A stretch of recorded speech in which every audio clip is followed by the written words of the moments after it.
Hello. Hi, everyone. My everything, my buddies, and people out there. How are you doing today? Well, today is a Monday, and I decided to do another vlog after Grandma Rogers' blog about cooking. All right. So, this is something else, a different topic that we'll be talking about. And please keep in mind that this is just according to my point of view. And sa kaalaman ko lang po ito. So, anyway, we'll be talking about like how to cope up with stress. Paano po natin, well, of course, maaayos ang ating sarili sa pagiging stress or, like, what is the best way for us to do or the best things that we can do to cope up with it, okay? So, first of all, we just have to understand that stress is a part of life, okay? With some people waste time and energy thinking things like, I shouldn't have to deal with this. But whether you like it or not, everybody has experienced stress. Katulad nga sinasabi, napaka-stressful naman, oh my God, this is so stressful, you know. But of course, like, one thing that we should do, of course, is like to keep problems in proper perspective, okay? Rather than think that um, it's something really, really big. The problem with us people is that, like, sometimes small things, it matters so much to us, pinalalaki natin masyado. So that's why, kaya tayo nagiging stressful in life. All right? So sometimes too much thinking can ruin something like a relationship or your career, or that's how it is. So we should just take it. Of course, you'll have to take it seriously and think about it, and what is the best way for you to do. How to resolve the issue, okay? But then now, another thing is that, like, you have to choose healthy coping skills as well, because some people, they would turn into alcohol, into drugs, or even unhealthy vices to help them escape stress. Pero mali yun. That's not right. Okay? Now, sometimes you feel uncomfortable with your emotions. Like, um, of course, like, you get sad. So that you know that when you get stressed and you won't be able to cope up with it. Yung hindi mo alam, you wouldn't know what to do. Well, you will be at a loss. You know why? Because that causes anxiety, panic attack, depression. Diyan na ngayon lumalabas yung mga ganyang bagay na the more that you'll have a hard time later on. Okay? So, kayo rin po ang mahihirapan. So, just take it lightly. I know it's not easy, but then if you'll take it, like, if you would like to cope it up with in a healthy way, then maaayos nyo rin ang mga bagay, okay? Now, one thing is that, like, you need to balance social activity with solitude. What does that mean? Okay?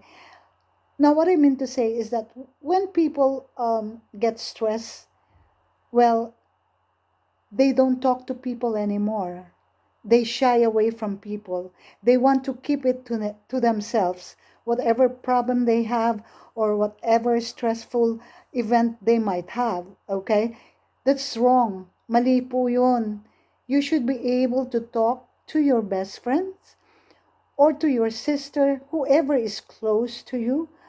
Alright? Hindi naman po kayo kailangan, you don't really have to divulge everything to anybody that you're not close to.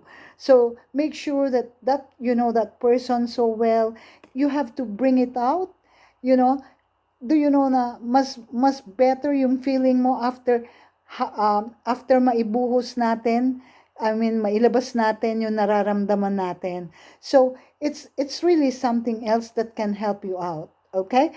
And what does it mean when I say that you should balance your social activity with solitude? Well, of course, you also have to give yourself time to think on what's going on, be alone with your thoughts. So, hindi rin masama yun. Wag lang lagi. But you have to talk to somebody else who can be able to help you out. Okay? So, but remember that mentally strong people strike a balance. Kumbaga, siyempre, you just try to be, though people are not the same, there are people who are weak, people who are strong. But if you could be strong, then please do so. Okay? Do try to be strong in every aspect, lalo na yung pagka may problema ka, yung mga ganung bagay. And one thing, I've noticed that if some people, if they are stressed, they don't want to go out, they don't socialize anymore. And dun po, slowly, depression is gonna eat you. Unti-unti po kayong madidepress niyan. Kaya, wag. You, you need, you need a balance. You need to be able to go out with people as well. Okay?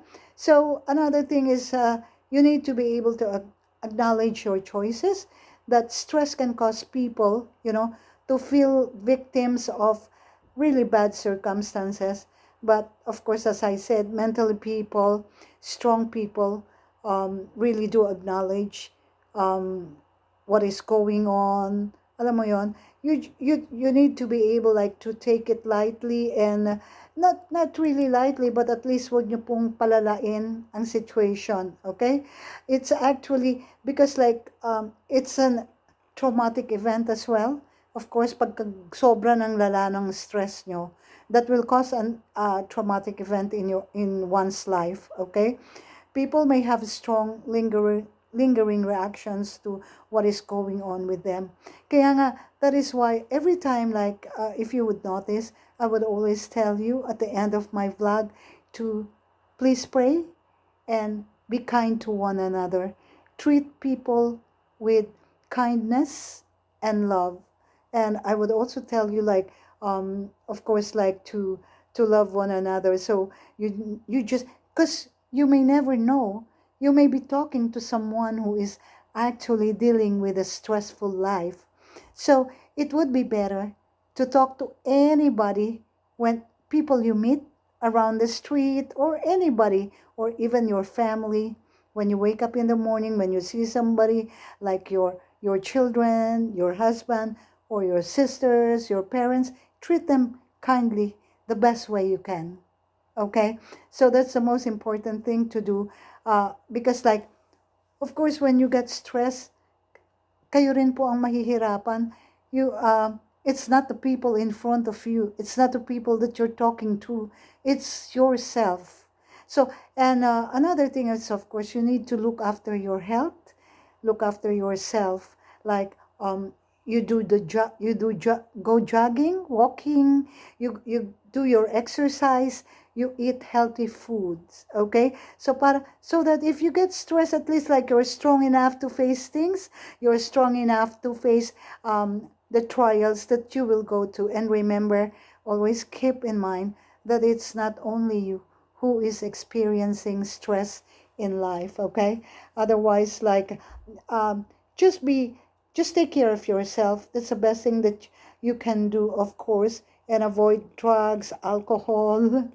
Because sometimes when you get stressed, you tend to do things or take things that are not right, like drinking too much alcohol, because you think that you can get away from stress in a like, for example, in a matter of a day.